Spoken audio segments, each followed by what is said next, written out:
Radio Edukasi BBGB DIY cerdas, santun, dan menghibur. Hai, halo, apa kabar Insan Edukasi? Senang sekali di kesempatan siang hari ini saya Yuda Wijasena bisa kembali hadir menjumpai Anda dalam program Sisi Cermat, sana sini cerdas bermatematika.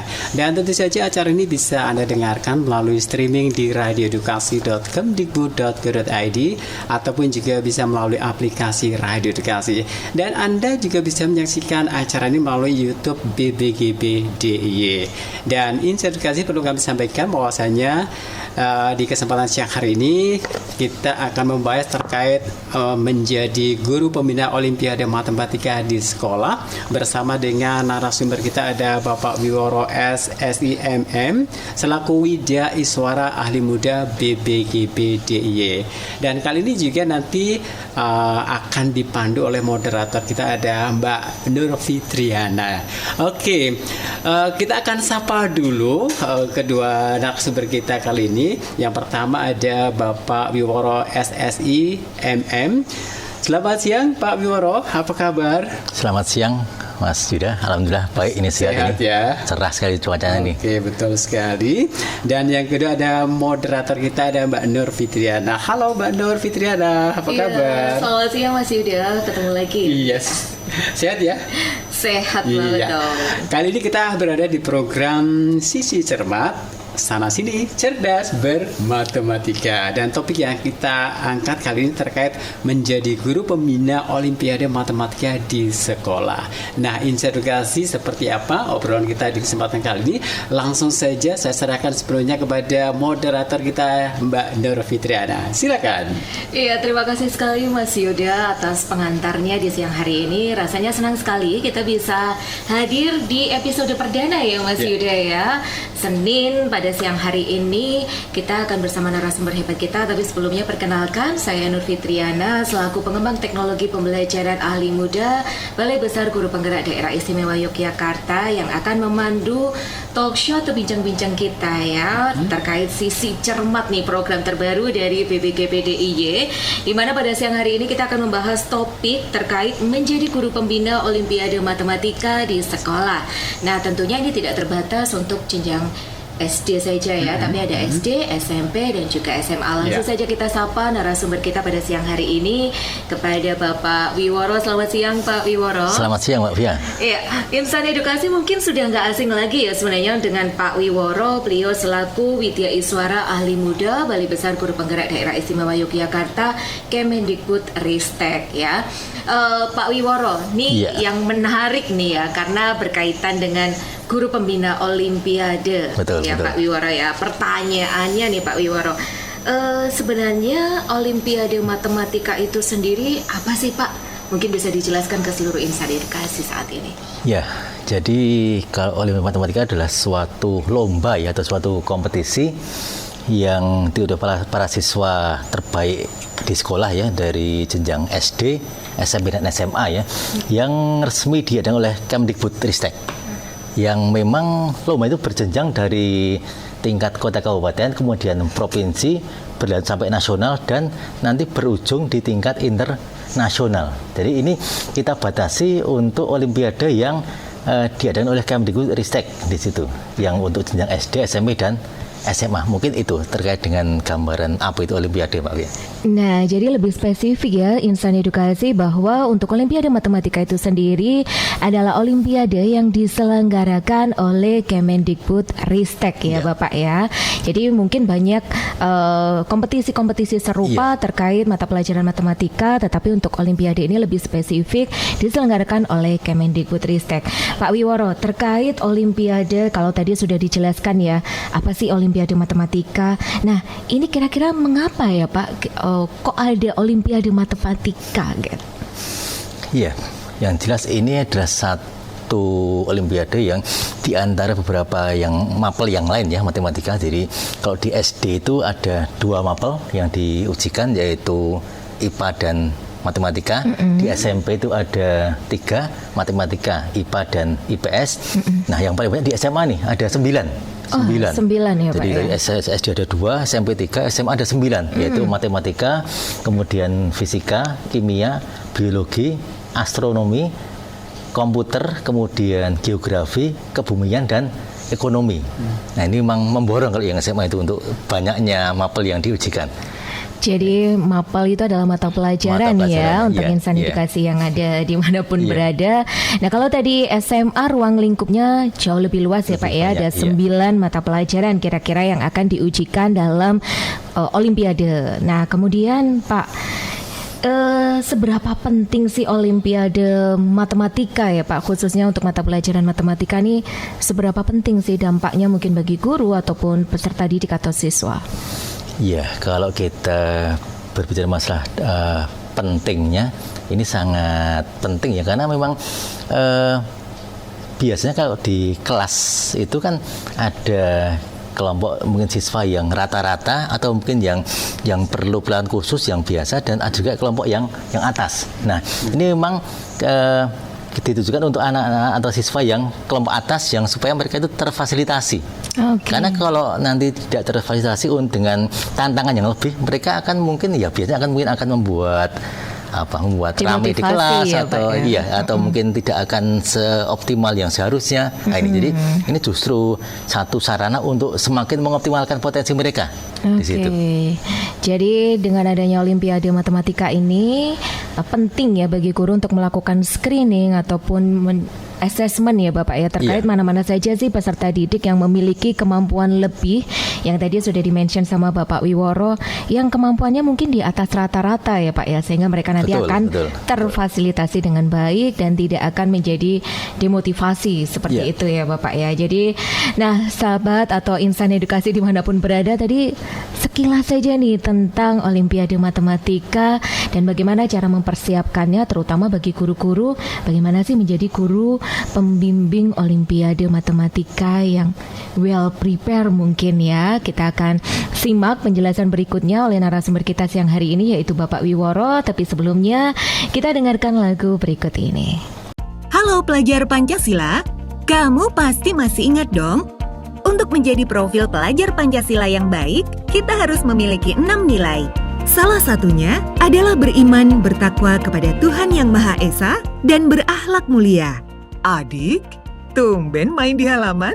Biasanya kamu di kamar terus. Seperti pesan ayah, adik lagi mempraktekkan nilai jadi profil pelajar Pancasila yang baik. Salah satunya yang menjaga lingkungan ini, Bu. Pelajar Indonesia yang beriman, bertakwa kepada Tuhan Yang Maha Esa, dan berakhlak mulia adalah seseorang yang selalu menerapkan ajaran-ajaran agama di dalam kehidupan sehari-hari. Misalnya, akhlak beriman, bertakwa kepada Tuhan Yang Maha Esa. Seorang pelajar Pancasila akan taat beribadah dan percaya bahwa ajaran setiap agama adalah berbuat kebaikan dan kasih sayang. Ada juga berakhlak mulia kepada diri sendiri. Ia sadar bahwa merawat diri sama pentingnya dengan merawat orang lain dan lingkungannya. Kalau untuk berakhlak mulia kepada sesama manusia, profil pelajar Pancasila akan selalu menghargai orang lain, bersikap santun kepada orang yang lebih tua, dan bersikap kasih kepada orang yang lebih muda. Nah, yang dilakukan adik sebagai contoh berakhlak mulia kepada alam. Kita wajib merawat dan menjaga lingkungan sekitar. Tujuannya jelas, agar bumi kita tetap layak dihuni hingga generasi mendatang. Terakhir, akhlak bernegara. Kita sebagai profil pelajar Pancasila harus memahami dan melaksanakan hak serta kewajiban kita sebagai warga negara. Sahabat karakter bisa mulai dengan hal kecil setiap harinya, agar profil pelajar Pancasila akan selalu melekat dalam diri kalian.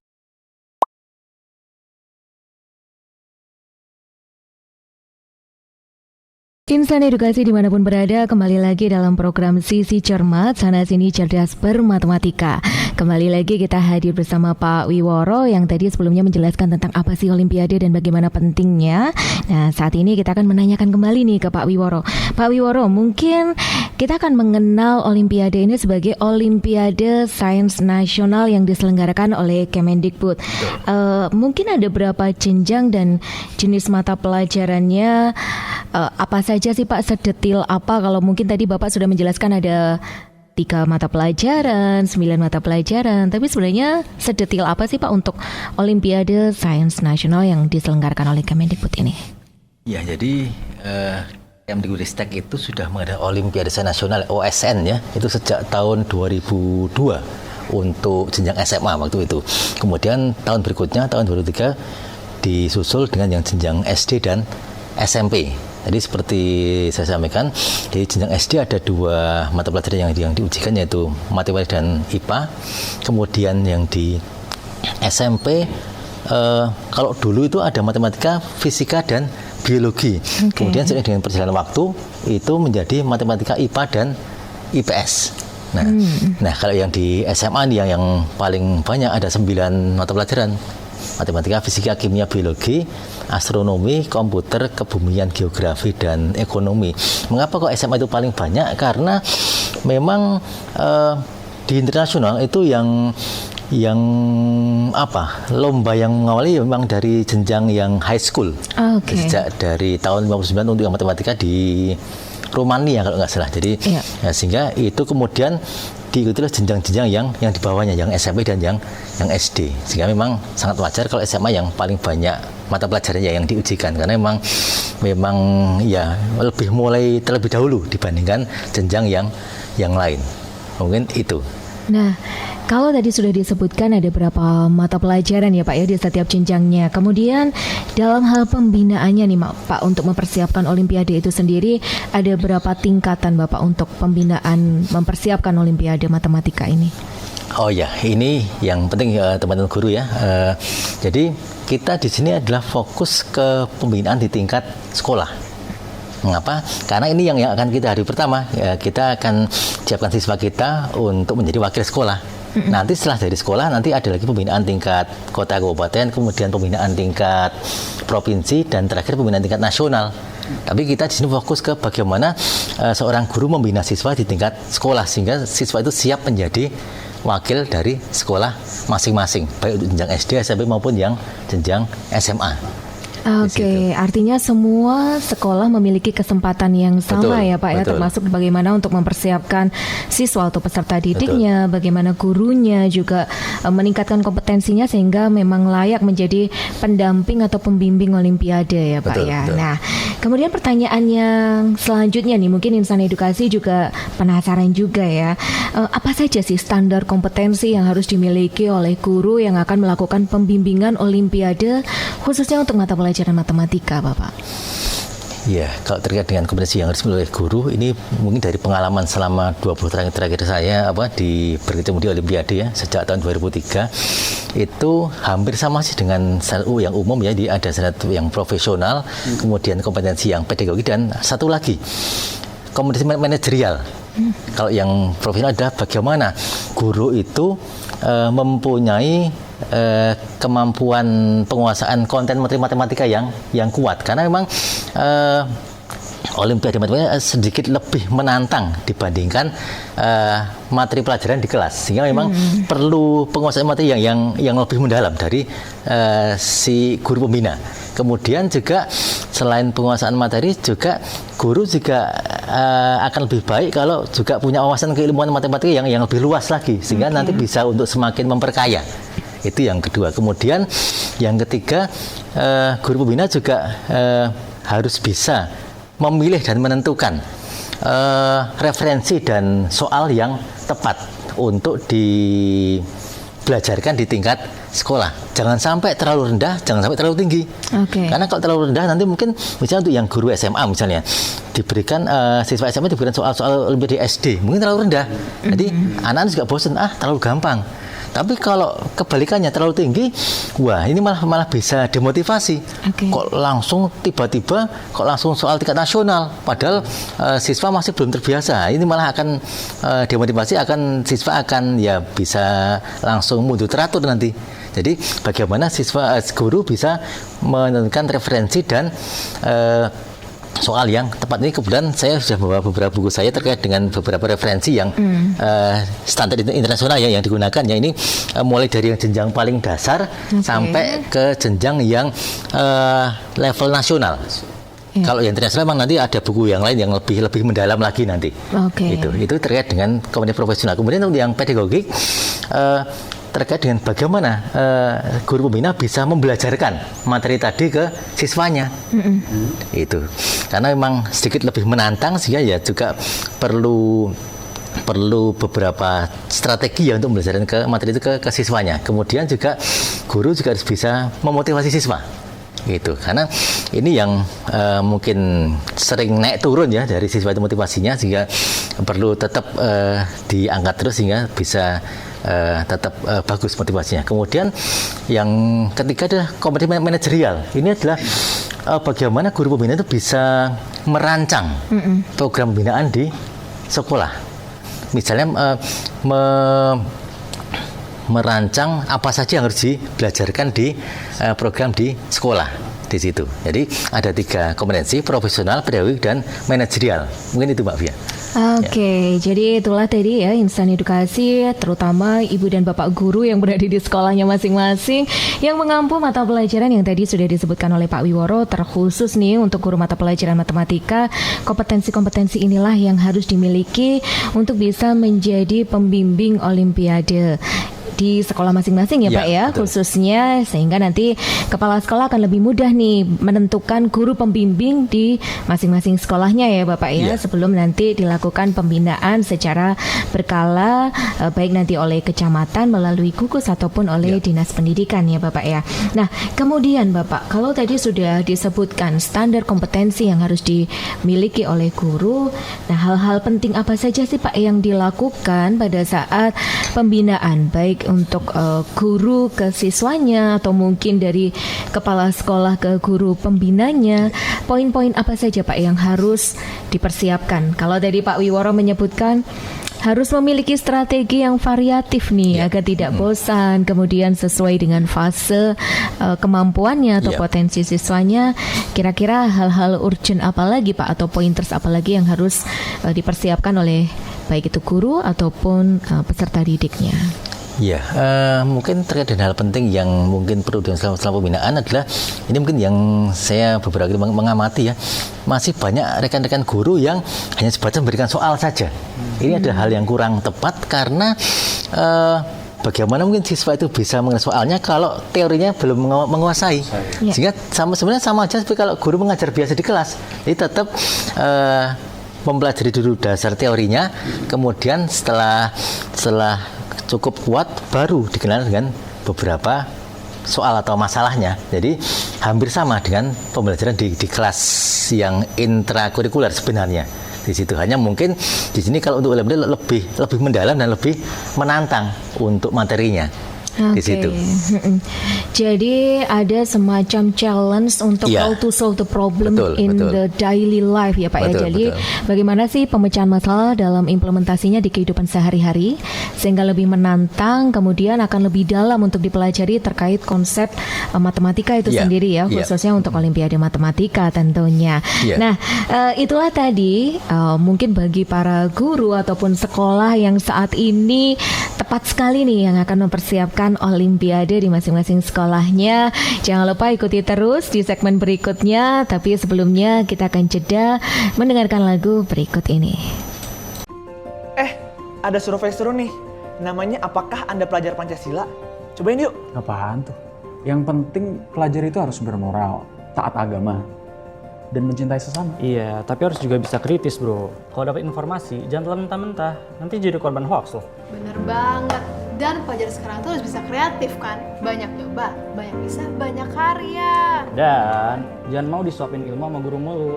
Harus bisa cari ilmu sendiri. Ya tapi jangan mikirin diri sendiri doang. Pelajar zaman sekarang harus bisa gotong royong sama orang lain. Kerjasama, kolaborasi, itu penting loh. Menurut gue, penting banget buat cinta budaya Indonesia. Tapi perlu buka diri buat budaya lain. Maksudnya? Ya kita harus mampu bersaing dan bekerja sama dengan dunia global. Itu semua yang dimaksud pelajar Pancasila. Oh ya? Berarti kita semua pelajar Pancasila dong?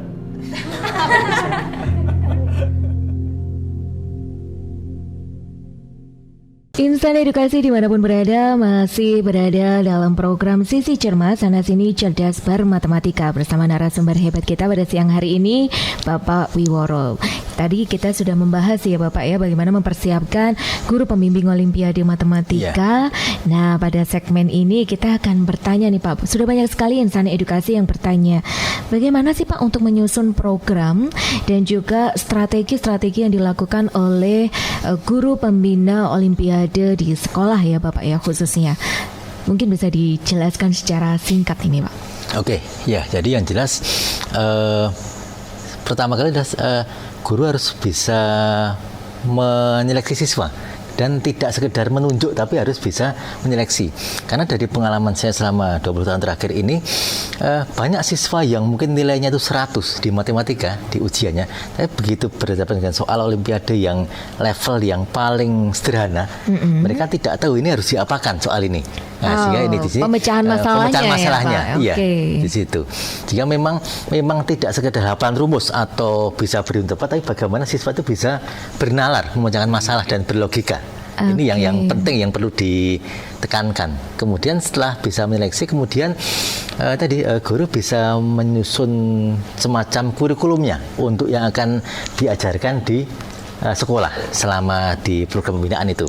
Kemudian juga tadi guru juga harus bisa menentukan kira-kira referensi apa dan soal seperti apa yang relevan untuk diberikan di pembinaan di tingkat sekolah. Mungkin seperti itu Mbak Bia untuk program pembinaannya. Artinya untuk persiapannya sendiri itu harus direncanakan. Betul. Program dan juga timeline atau waktunya ya Bapak ya, semacam silabus sederhana yang dirancang oleh masing-masing sekolah ya Bapak ya, untuk memenuhi target-target terkait capaian atau fase mana si peserta didik itu bisa mencapainya. Nah, kalau tadi sudah disampaikan oleh Pak Wiworo, artinya untuk mempersiapkan Olimpiade ini tidak hanya dipersiapkan secara instan, ataupun nanti hasilnya juga udah selesai Olimpiadenya sudah, tapi tetap harapannya sih berkelanjutan, berdampak, dan kemudian memang bisa diimplementasikan dalam yang tadi Pak Wiworo sampaikan dalam memecahkan masalah di kehidupan sehari-hari, sehingga materi matematika yang harapannya relate dengan persiapan Olimpiade ini bukan hanya sekedar hafalan saja ya Pak ya, atau menyelesaikan soal. Baik, nah Pak Wiworo mungkin bisa dijelaskan nggak sih sedikit nih kepada insan edukasi, contoh-contoh soalnya tuh seperti apa sih Pak yang kiranya membutuhkan analogi atau pemecahan masalah nih. Silakan Bapak. Ya, jadi yang paling mendasar adalah siswa harus mulai berkenaan apa yang namanya pemecahan masalah, soal problem solving. Ini yang agak sedikit berbeda dengan soal-soal yang selama ini mungkin sering diberikan di kelas. Mungkin bisa saya tunjukkan mungkin satu contoh ya. Iya.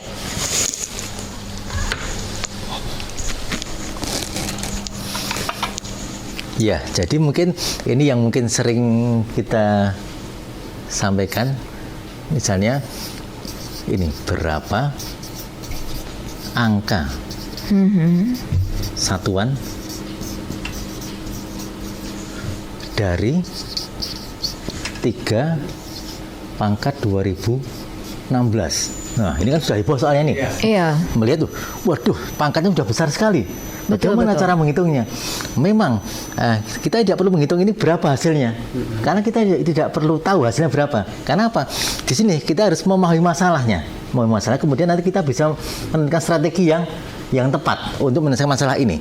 Nah, kita lihat sini apa yang ditanyakan, angka satuannya berapa. Kemudian ada ini 3 pangkat 2016. Nah, di sini kita bisa menggunakan apa yang namanya strategi mencari pola. Mencari pola. Kita mulai dari yang paling sederhana. Apa yang paling sederhana adalah 3 pangkat 1. Ini satuannya berapa? Nah, di sini. Di sini kan 3. Nah, kemudian kita kembangkan lagi 3 pangkat 2. 9 kan di sini kan. Nah, kemudian 3 pangkat 3 27. Cukup kita tulis saja karena yang penting adalah satuannya saja. Kemudian berikutnya 3 pangkat 4 81. Nah, cukup kita tulis 1. 3 pangkat 5 itu 81 kali 3 adalah 243. Cukup kita tulis 3. Nanti teruskan lagi, nanti akan 9, 7 dan seterusnya. Jadi kalau kita lihat polanya adalah dia berulang setiap 4 faktor. Nah, di sini berulang setiap 4 faktor.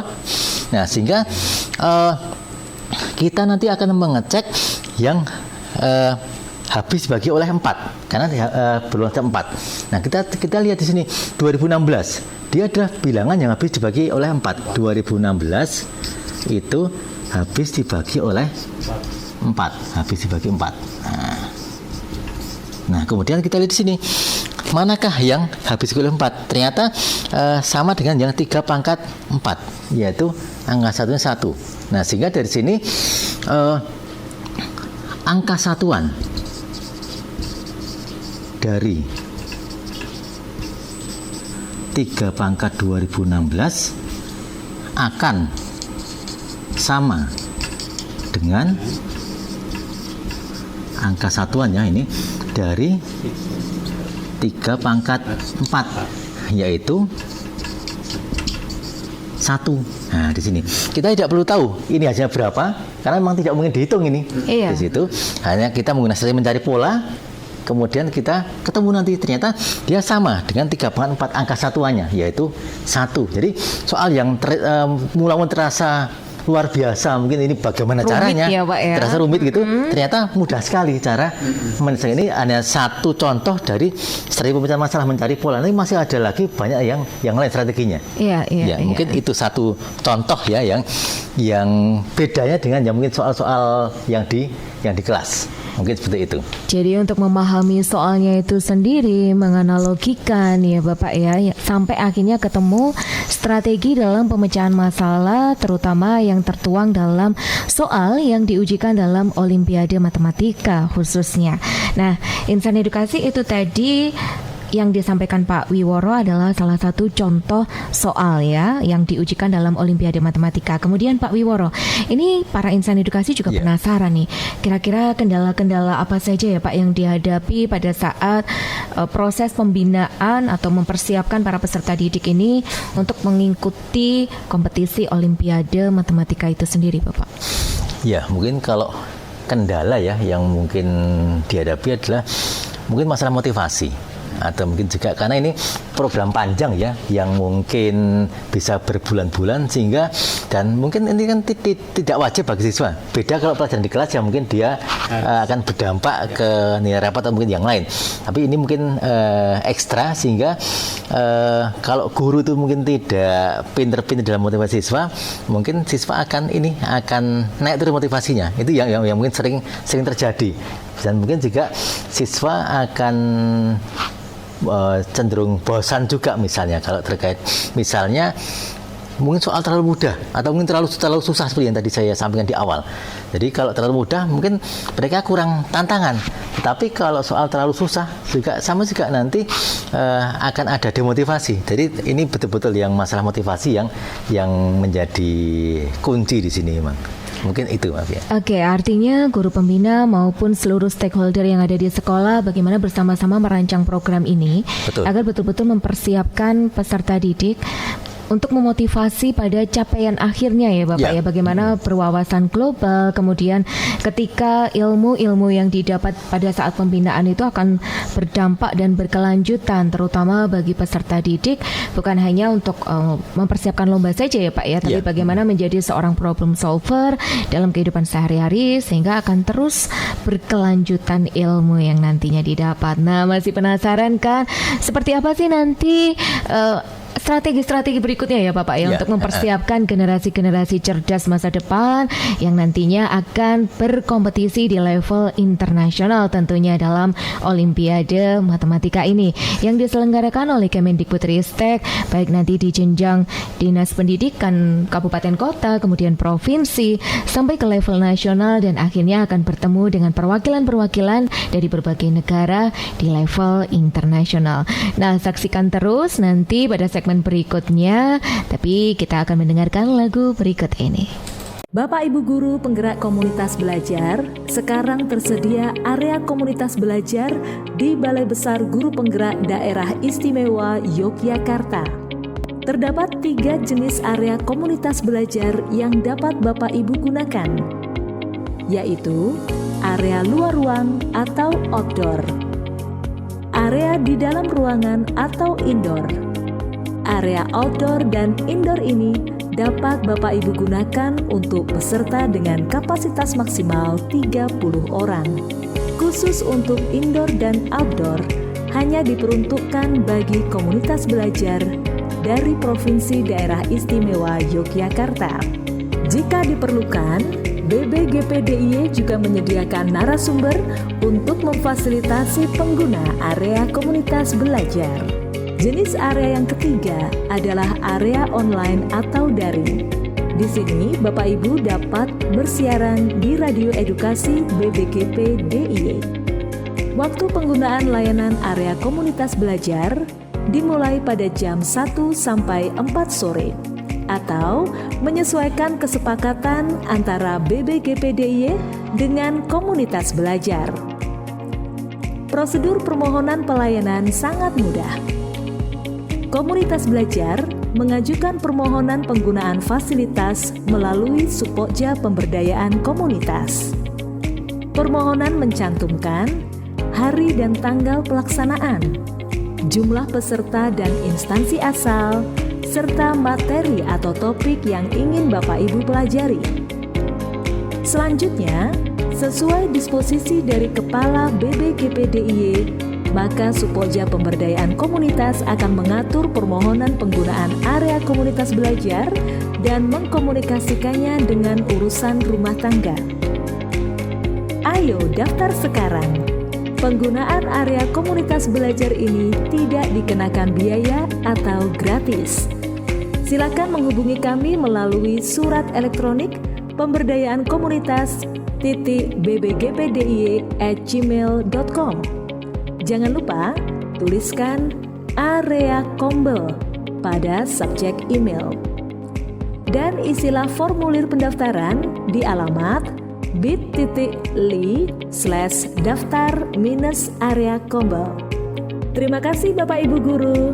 Merdeka belajar, belajar dari mana saja di dalam komunitas belajar. Kembali lagi dalam program Sisi Cermat, Sana Sini Cerdas Bermatematika Balai Besar Guru Penggerak Daerah Istimewa Yogyakarta. Masih bersama narasumber kita pada siang hari ini Bapak Wiworo. Kalau tadi kita sudah mengupas tuntas nih terkait contoh-contoh soal yang diujikan dalam Olimpiade ya Bapak ya. Betul. Kali ini kita akan membahas nih Pak, kira-kira urutan-urutan materinya ataupun terkait materi-materi esensial apa sih Pak yang sering diujikan dalam Olimpiade Matematika itu sendiri? Oke, ya terkait dengan materi itu biasanya setiap tahun itu Kemdikbudristek itu selalu mengirimkan panduan ke semua dinas dan sekolah terkait dengan semacam silabus untuk Olimpiade tingkat nasional, baik yang SD, SMP maupun yang SMA. Okay. Nah dari situ itu bisa kita peras materi menjadi 4 materi utama. Dengan sebagai dasar ada tetap problem solving, pemecahan masalah. Kemudian yang pertama adalah terkait dengan teori bilangan. Ini sama dengan materi SD ya, terkait dengan apa itu bilangan bulat, bilangan prima, kemudian FVB KPK dan sebagainya. Kemudian terkait dengan aljabar yang berikutnya. Cuma untuk yang SD, yang aljabar mungkin masih sangat sederhana. Nah kalau yang teori bilangan tadi itu SD sampai SMA ada semua, dan bahkan menjadi standar internasional. Nah kemudian teori bilangan, aljabar, yang ketiga adalah geometri. Ini ada semua juga di jenjang SD, SMP dan SMA. Kemudian yang keempat itulah kombinatorika. Di sini lebih ke arah bagaimana kita bisa mencacah tetapi tanpa mencacah. Nah, bingung kan? Bagaimana itu? Mencacah tanpa mencacah. Nah, counting without counting istilahnya itu. Jadi, karena kita akan pakai strategi nanti untuk mencacahnya. Bukan rumusnya tapi bagaimana berlogikanya di situ. Ini yang terkait dengan kombinatorika di situ. Jadi teori bilangan, kemudian aljabar, kemudian geometri, terakhir kombinatorika. Ini yang 4 materi utama yang selalu diujikan di Olimpiade. Itu. Dan semuanya adalah didasari dari apa yang namanya problem solving, pemecahan masalah. Mungkin itu Mbak Pia. Oke. Sehingga inilah yang membedakan dengan konsep-konsep teori pada umumnya ya Pak ya, di mata pelajaran. Nah, sehingga dibutuhkan pembinaan ekstra untuk mempersiapkan Olimpiade ini sendiri. Nah, Pak Wiworo, kemudian bagaimana sih Pak untuk bisa terus mendorong semua peserta didik dan juga guru ataupun sekolah, orang tua dan para stakeholder, karena mungkin asumsinya nih banyak yang insan edukasi mungkin masih berpikiran, oh kayaknya Olimpiade ini hanya untuk sekolah-sekolah favorit ya, atau sekolah-sekolah yang memiliki sarana prasarana yang sudah mumpuni. Tapi kan sebenarnya tidak ya Pak ya, semua punya kesempatan yang sama untuk berkontribusi dalam Olimpiade ini. Nah, bagaimana Pak untuk bisa mendorong semua sekolah agar memiliki program untuk persiapan Olimpiade khususnya di mata pelajaran matematika ya Pak ya? Ya, sebenarnya ini menjadi ranah kepala sekolah ya, untuk selalu menggerakkan sivitasnya guru maupun siswa untuk bersama-sama bersemangat di dalam persiapan Olimpiade mulai dari jenjang sekolah. Jadi karena nanti siswa itu kalau misalnya dia bisa berprestasi itu, kalau di DIY ini biasanya di DIY atau Kota Jogja misalnya, itu siswa itu akan mendapat tambahan prestasi untuk masuk ke sekolah yang lebih tinggi lagi. Itu sudah menjadi tradisi selama bertahun-tahun. Jadi apalagi untuk Olimpiade yang resmi, yang jelas ya diadakan oleh Kemdikbudristek gitu. Jadi nanti untuk hasil kejuaraan bisa untuk tambahan poin untuk masuk ke jenjang yang lebih tinggi. Sekolah berikutnya, itu yang ya, bisa Bapak, untuk memotivasi siswa nanti. Oke. Terkadang juga untuk jenjang SMA ketika memiliki pengalaman pernah mengikuti Olimpiade bisa juga digunakan sebagai pengalaman untuk mensubmit beasiswa ya Bapak ya. Jadi inilah yang kemudian akan menjadi dorongan bagi semua pihak keterlibatan. Dalam hal ini ada guru, kemudian parents involvement ya kita menyebutnya, atau keterlibatan orang tua juga. Ketika anaknya sudah minat, pengen ikut, gurunya mendukung, kepala sekolahnya mendukung, dinasnya sangat mensupport, tapi ternyata orang tuanya merasa apa pentingnya sih untuk anak saya? Nah, ini nih insan edukasi semuanya. Jadi untuk mempersiapkan Olimpiade memang butuh keterlibatan semua pihak dan juga stakeholder, terutama kalau di pemerintah daerah, ada dinas pendidikan kabupaten kota maupun provinsi ya Bapak ya, untuk bisa mendukung sampai ke level nasional, yang dimana Olimpiade ini diselenggarakan oleh Kemendikbudristek untuk peningkatan mutu pendidikan salah satunya ya Bapak ya, untuk bisa anak didik kita, peserta didik kita berwawasan global hingga level internasional. Nah, Pak Wiworo, terakhir nih mungkin untuk para insan edukasi semuanya yang saat ini menyimak program Sisi Cermat Sana Sini Cerdas Bermatematika yang diselenggarakan oleh Balai Besar Guru Penggerak Daerah Istimewa Yogyakarta. Pesan-pesan apa Pak yang ingin disampaikan untuk seluruh pihak yang terlibat dalam pelaksanaan Olimpiade Matematika ini Pak khususnya? Ya, yang jelas kalau untuk pihak sekolah ya, ini baik kepala sekolah maupun guru, ini kesempatan untuk bisa tampil ya. Jadi memang betul tadi terbuka untuk semua sekolah, jadi tidak terbatas untuk beberapa sekolah tertentu, tapi untuk semuanya. Hanya memang secara peluang, kalau sekolah yang punya program yang sudah bagus itu akan punya peluang yang lebih besar. Jadi bagaimana supaya bisa tampil ya, memang harus punya program yang bagus untuk program pembinaan di sekolah di situ. Kemudian untuk khusus untuk yang guru pembina ini karena mungkin memang secara referensi itu banyak yang dari luar yang berbahasa Inggris, sehingga mulai membiasakan untuk bisa minimal membaca reading comprehension terkait dengan teks matematika dalam bahasa Inggris, sehingga nanti kalau kita itu mencari dari berbagai sumber di internet itu sudah tidak mengalami kesulitan di situ. Kemudian untuk yang siswa ya tetap untuk semangat untuk belajar, karena nanti pasti ada manfaatnya. Mungkin kalau yang di SD belum bisa berprestasi, mungkin di SMP atau di SMA. Jadi kalau sudah terbiasa untuk belajar dengan cerdas, nanti pasti akan ada saatnya untuk bisa menunjukkan prestasinya. Mungkin itu Mbak Fia.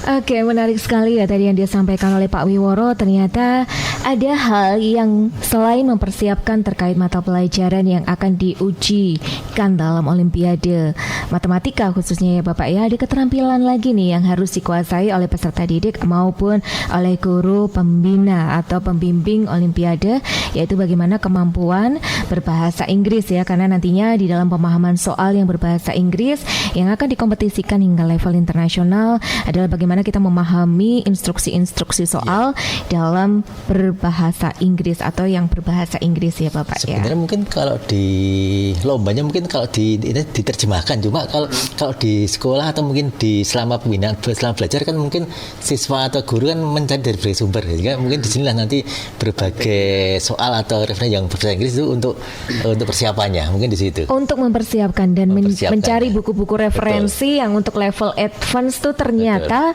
adalah berbahasa Inggris ya Bapak ya. Wah, luar biasa sekali nih. Rasanya udah nggak sabar kan insan edukasi semua untuk mempersiapkan Olimpiade Nasional terutama untuk mata pelajaran matematika.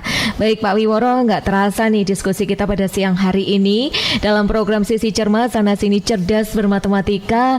Nah, udah berada di penghujung acara nih Pak. Kalau boleh kita simpulkan untuk program kita pada siang hari ini terkait bagaimana sih mempersiapkan Olimpiade Nasional terutama bagi guru pembina Olimpiade, bagaimana kita semua guru berkesempatan untuk terus belajar mengimprove kemampuannya ya Bapak ya, karena semakin banyak peluang untuk kita mengikuti Olimpiade Nasional Matematika ini yang diselenggarakan oleh Kemendikbudristek menjadi challenge bagi guru untuk bisa mengimprove kemampuannya untuk mencari referensi, untuk berdiskusi, untuk saling berbagi, terutama di komunitas belajar ya Bapak betul, ya. Artinya saat ini kita juga dari Kemendikbudristek melalui program Merdeka Belajar kita sama-sama mendorong guru-guru untuk bisa saling belajar dan saling berbagi melalui komunitas belajar ya Pak Wiworo.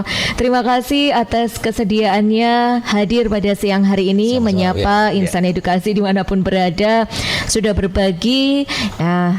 Bagi insan edukasi semuanya yang ingin mengikuti Olimpiade Nasional, tentunya ikuti terus website maupun media sosialnya Kemendikbudristek, dan kita bisa ikuti langkah-langkah dan juga panduannya seperti disebutkan oleh Pak Wiworo ya. Terus berkompetisi bukan untuk saling menjatuhkan atau saling mencari kekurangan ya Bapak ya, tapi bagaimana kita terus terdorong, termotivasi untuk terus belajar dan mencari peluang di mana sih potensi dan kompetensi kita yang akan kita kembangkan.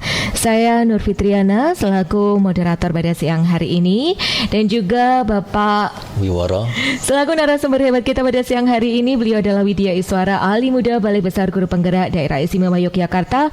Pamit undur diri dan mohon maaf jika ada kata-kata yang kurang berkenan. Berjumpa lagi dalam program Sisi Cermat lainnya dalam episode berikutnya. Tentunya saksikan terus ya setiap hari Senin siang. Kita akan kembalikan ke Mas Yuda. Silakan Mas Yuda. Oke, terima kasih Mbak Nur Fitriana. Wah, luar biasa sekali di siang hari ini insan edukasi di program Sisi Cermat Sana Sini Cerdas Bermatematika.